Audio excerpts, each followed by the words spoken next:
আজি পদ্মশ্ৰী ৰংবং তেৰাঙৰ উপজা দিন। ৮৭ বছৰ ভৰি দিলে ৰংমিলিৰ হাঁহিৰ স্ৰষ্টা পদ্মশ্ৰী ৰংবং তেৰাঙে।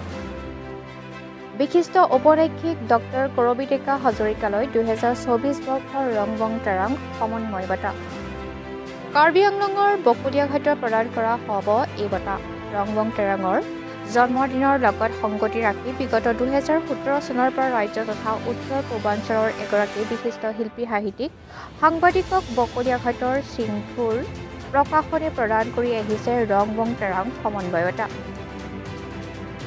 বঁটা প্ৰদান অনুষ্ঠানত অতিথি হিচাপে উপস্থিত থাকিব পদ্মশ্ৰী য়েছে দৰজে থংচী আৰু সাহিত্য একাডেমীৰ বঁটা প্ৰাপক Jayanta Madhav Bora.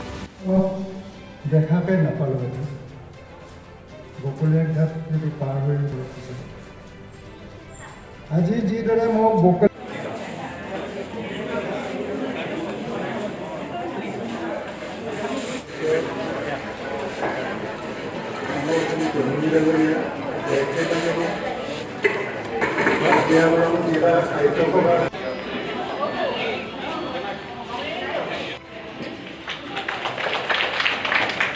News desk report জনসাধাৰণ অসম 24x7।